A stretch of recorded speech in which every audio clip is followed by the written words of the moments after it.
Hey, welcome back to Top Agent Training. I am Kurt.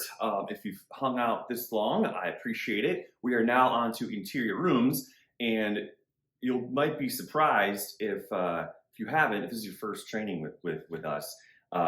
Interior rooms is actually quite easy now, right? Because before we did plumbing, before we did electrical, lights, outlets, fans, we've already done doors and windows.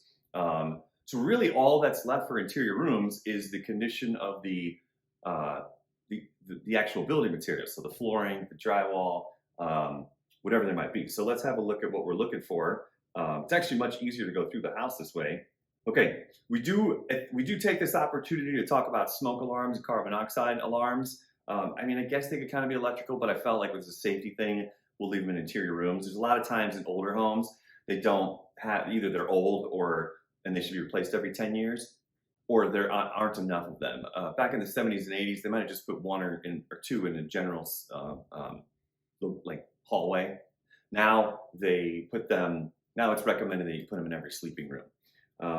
If there's any moisture intrusion, again from the ceiling, plumbing, from some kind of the exterior, maybe like a sprinkler spraying against the side of the wall that's causing an issue.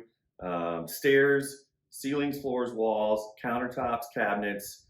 Again, countertops and cabinets are not fixed by plumbers, so that's why they're not in the plumbing section.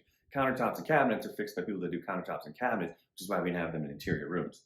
So again, damage, deterioration, something falling apart, not closing right. Again, if somebody lives there, we're not like moving all their personal stuff and pots and pans and all that to see what's going on behind there. We want to make sure that they're all working right and all connected to the wall properly.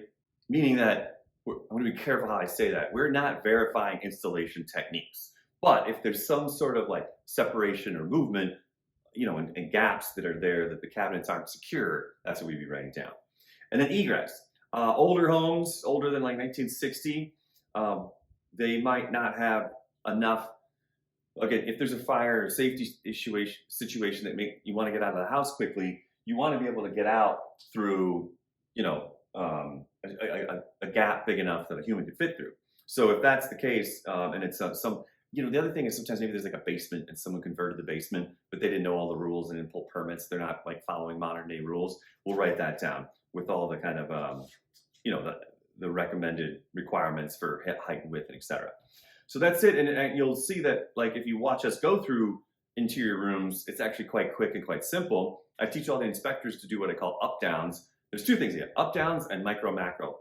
Up down is like just take your flashlight along every corner and go around and make sure you actually put your eyes on every single thing. When you use the flashlight, sometimes you can see things in a dark corner that you might not see if you're just walking around.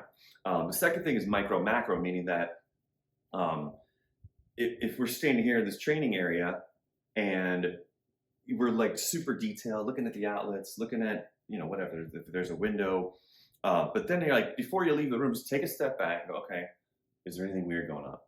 And if not, this would be the other time we would probably remember to look at sprinklers if we didn't look at sprinklers, but then sprinklers, because they're fixed by specialists, is actually in the plumbing section.